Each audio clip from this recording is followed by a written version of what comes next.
Hello, friend, and welcome back to Sex Addicted Christian. I want to propose something a little crazy today in that I think marriage can actually make porn addiction worse. Think about this. What happens when you finally get married?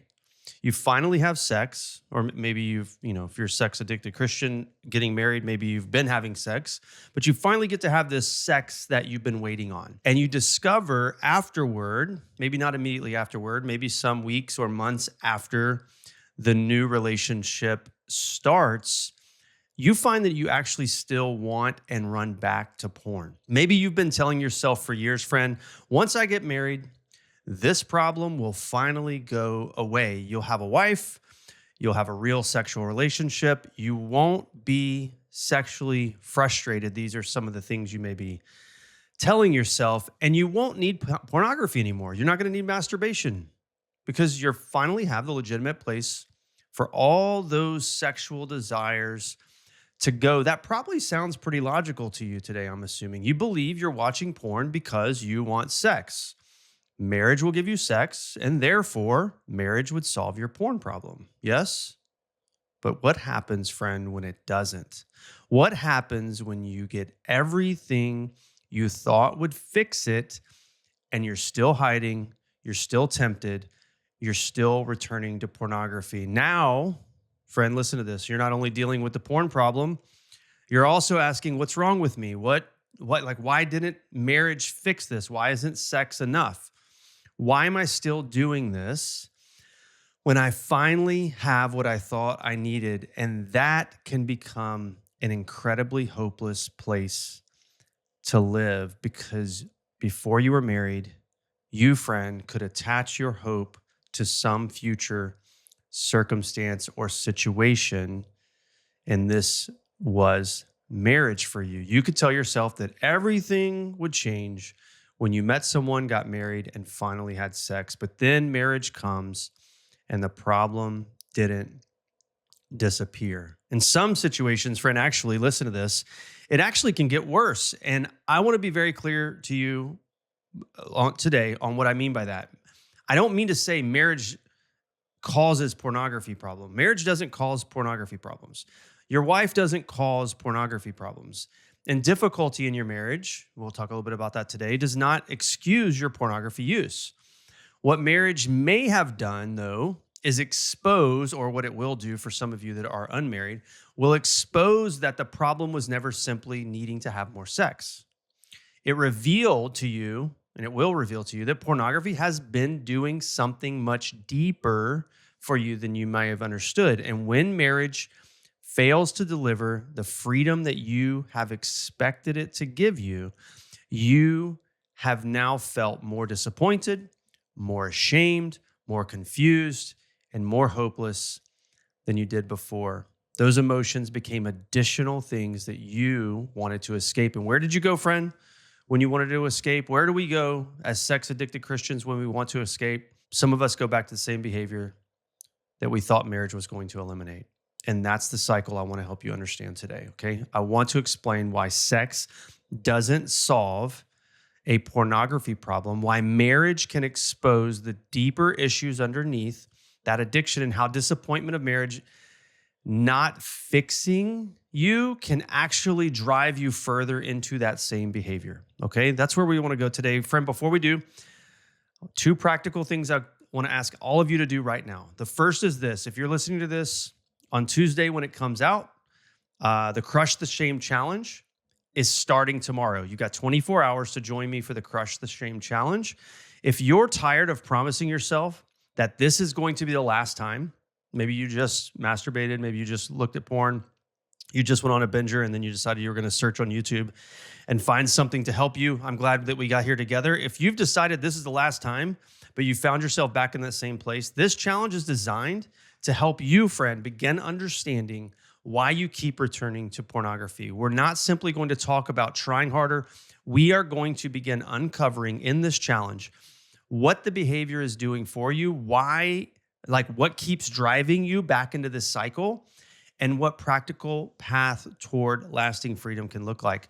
So you can find that registration link below in the show notes, whether it's on YouTube, Spotify, Apple, wherever you're at. And if you're not ready to join the challenge, that's fine. I understand. I've also created a guide. It's free. This can also be found in the link below. The 4 pillars of the porn-free life. That works you through my entire 4C framework that I do coaching live on for my coaching clients. I walk them through the entire framework.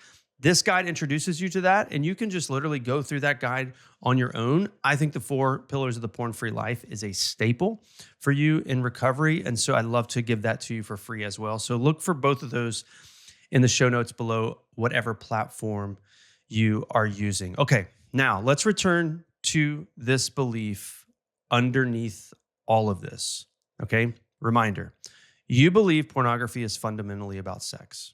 Friend, you believe you keep watching because your sexual desires aren't being satisfied. If that diagnosis is correct, then marriage, as you may have concluded, sounds like a reasonable solution, right? But your original problem may not have been a lack of sex at all. Pornography may have become for you a way to escape all kinds of things in life, whether that be stress, loneliness, disappointments, maybe it's boredom, rejection, some kind of anxiety, even shame, hence Crush the Shame Challenge. Let's go back to that for a second. Join me for that tomorrow, 24 hours, join me.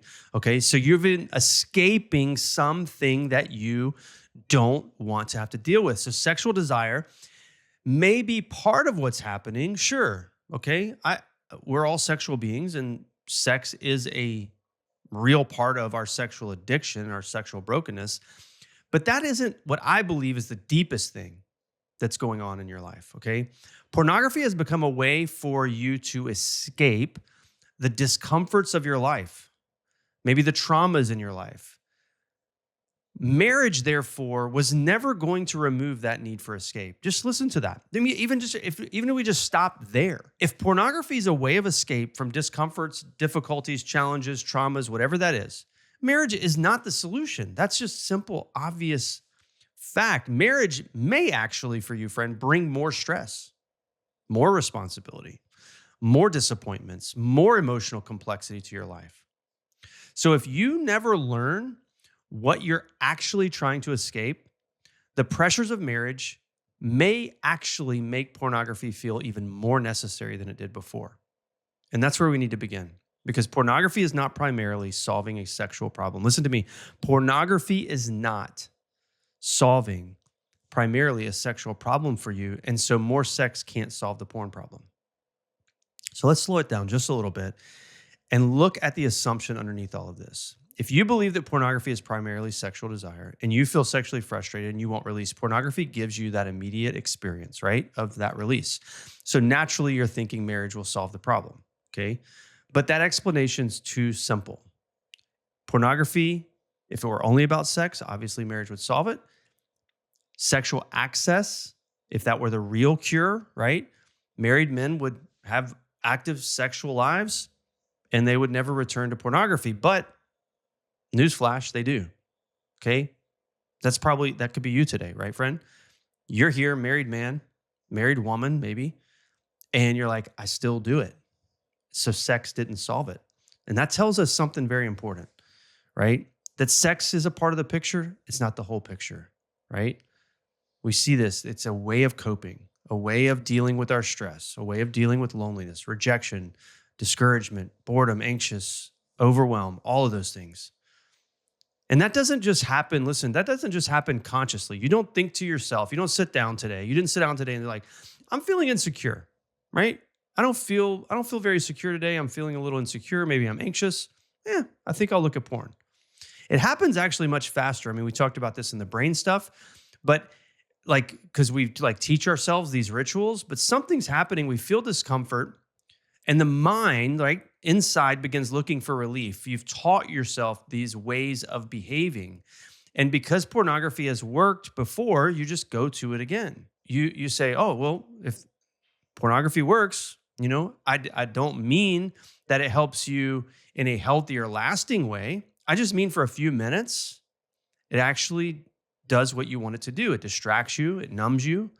It changes how you feel. It gives you stimulation, right? Lets you step outside of real life for a moment. And for that brief period of time, friend, you feel like the stress may got a little quieter.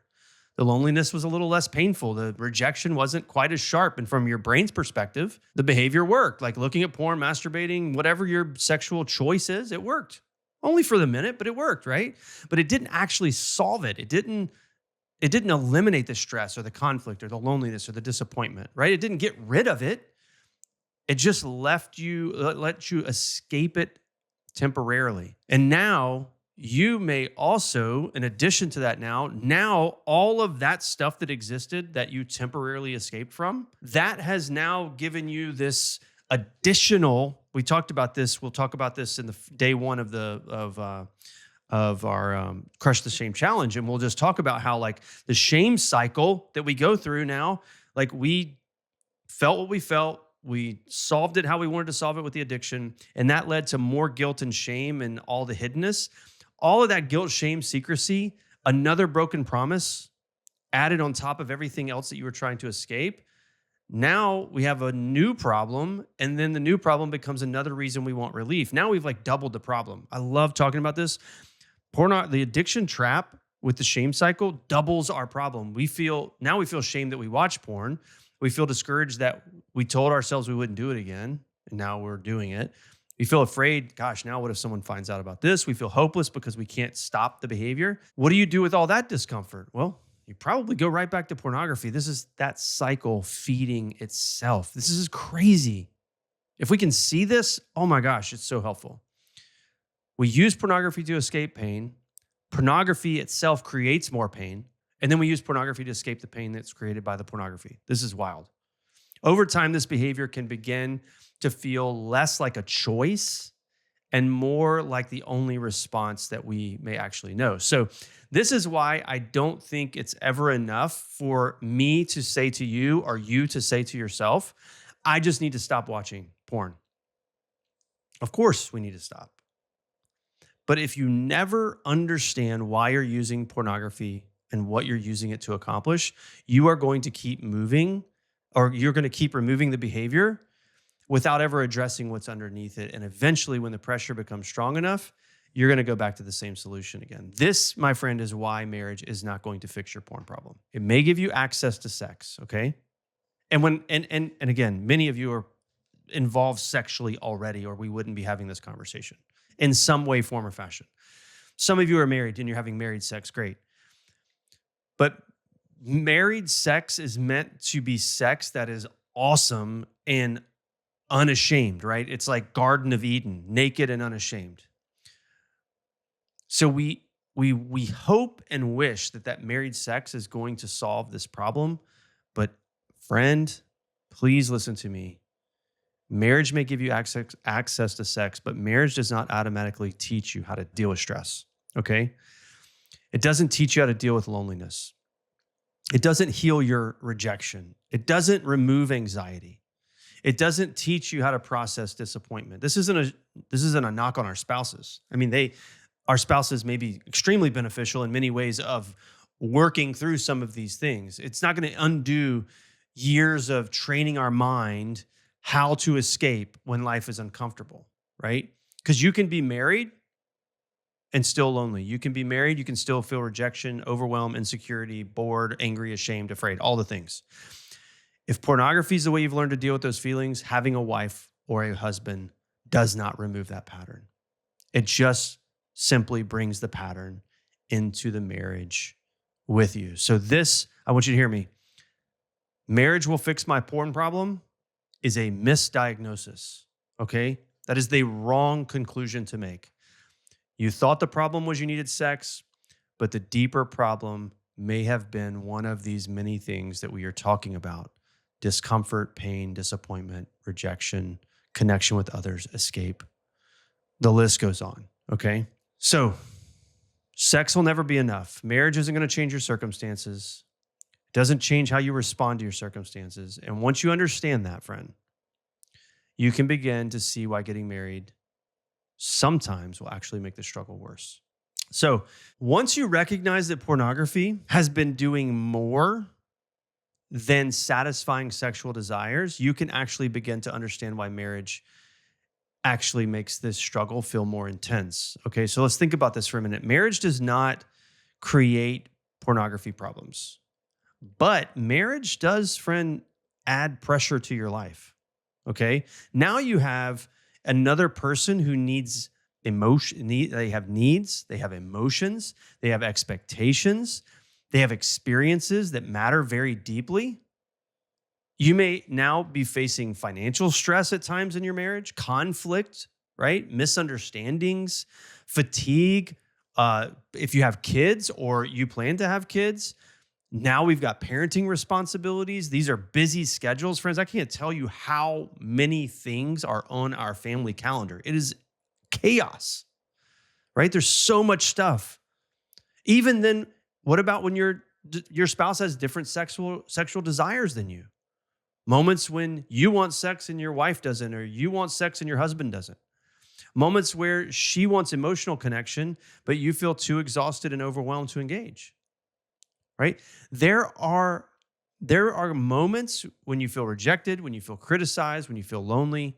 None of these experiences cause pornography or cause you to watch pornography, and none of them are excuses for a decision to do it, but they do place pressure on you in a way that, you've already learned to respond to them.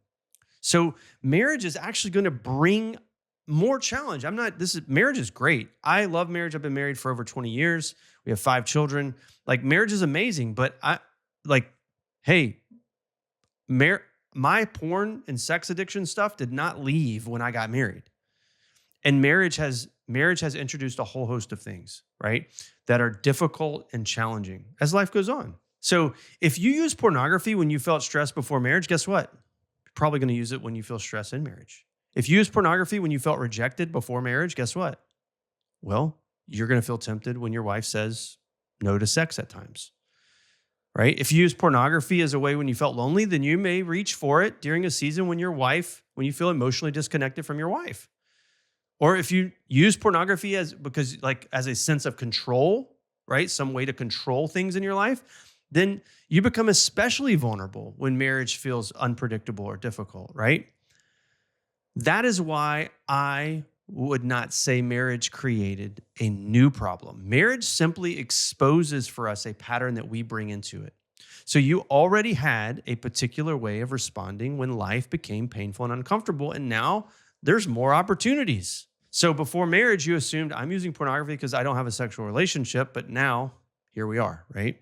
So that tells us something. It tells us that the behavior is not simply an absence of sex.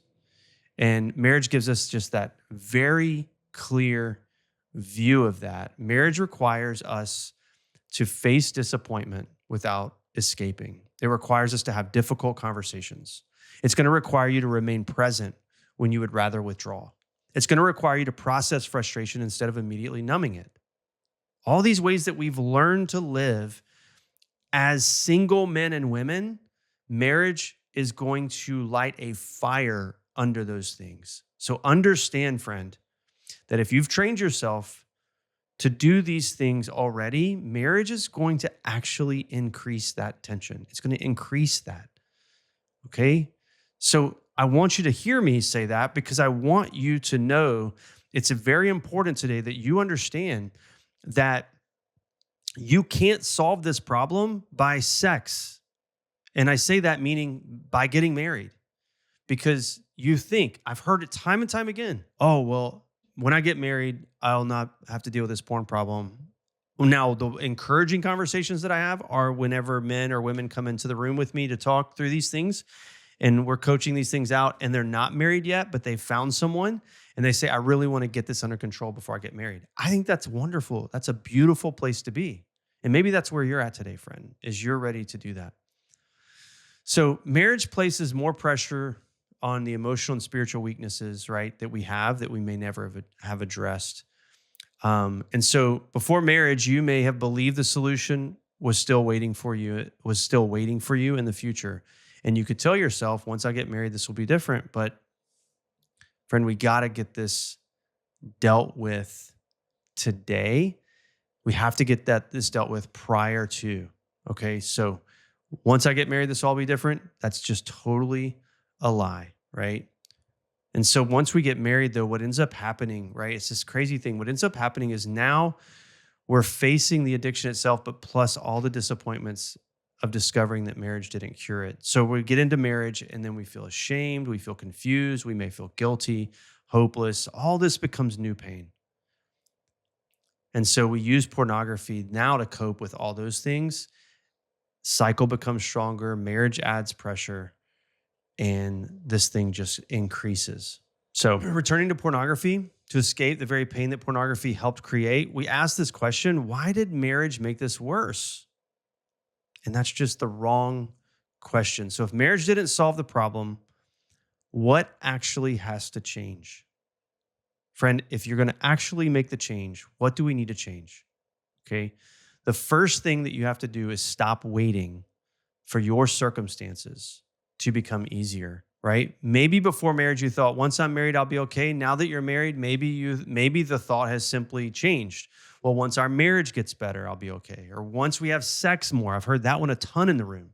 Well, if we just have more sex, my wife is keeping me from sex, or my husband doesn't want me. And we think, oh, if we could just solve our sex problem, then I wouldn't have to go to pornography or those things. Or once work settles down, stresses are over, once the kids are older, right? We use excuses all the time, not just for sexual addiction recovery, but for all kinds of things. But if your recovery is always dependent on life becoming less stressful, you are going to spend a very long time waiting. There's going to be stress. There's always going to be disappointment. There's always going to be moments when you feel tired, lonely, rejected, all the things, okay? The goal cannot be to build a life in which you never feel uncomfortable. The goal has to be learning how to respond when things aren't comfortable. And that begins with becoming curious about your behavior, okay? So you've heard me say this all the time. Porn is not your problem. I believe there is a deeper thing. Go to the 4C framework. Go download the 4 pillars. Look at pillar number 3. Confront the cause. Guess what? Your sexual misconduct is not a result of your sexual desire. It's tied to it, or else we probably wouldn't be doing sexual things. But that's not why you're here. You aren't here, friend. You didn't find this channel and this conversation and end up here today because you have a sex problem primarily. There's a much, much deeper problem. So we don't want to simply ask, how do I stop? We need to start asking more curious questions. Just write these down if you're writing them down. If you're taking notes, write these things down. These are great reflection questions. The next time you act out sexually in a way that you have decided you didn't want to do it, ask these questions and write your notes down. What was happening before? Like leading up to the circumstance in which I searched for pornography or hired that prostitute or went to the strip club or had sex with that strange person at the bar, whatever it was. What was happening? Not like right before it was happening, but leading up to it. How are you feeling? What's been happening this day? What were you thinking about? Were you angry? Did you feel rejected in some way? Were you overwhelmed at work? Did you feel like a failure somewhere? Had you failed in some way? Were you lonely, bored, trying to avoid some particular conversation that was awkward or difficult? Were you carrying resentment toward your spouse? Lots of different questions like that. You've got to slow down life long enough to see it. Because when that urge arrives, it can feel like it came out of nowhere, but most of the time, friend, it didn't. Something happened. Something was activated in you. And pornography became and has become the response that you've already trained yourself to use. So the next question is, what is pornography promising me right now? Is it promising you relief, some type of escape, comfort, control, resentment? I mean, excitement? Like, is it some kind of like, I say resentment in the sense of like, is it some way you're getting back at someone? Is it a sense of being desired? Like a few minutes when you don't think that you don't have to think about real life, like just a way to escape? That question matters because you cannot replace a behavior that you don't understand.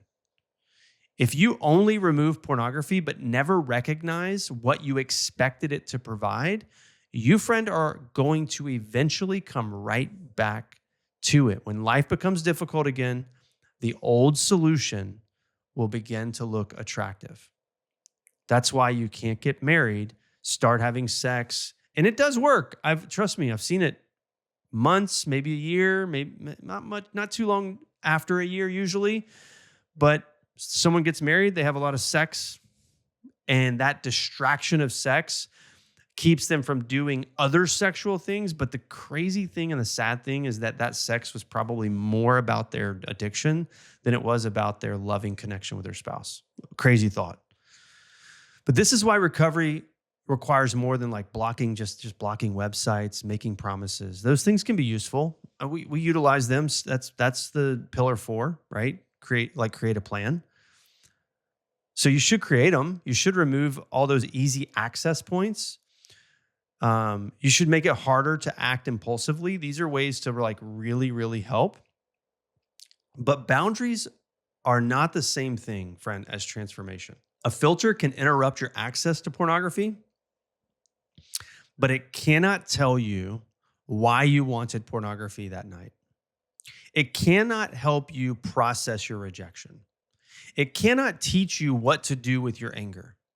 It cannot help you understand why loneliness feels unbearable. And it can't help you uncover beliefs and experiences that have shaped the way you respond to pain. That, my friend, is a deeper work. That's why I want you to get involved with me in like the immersion. That's why I want you to come to the Crush the Shame Challenge.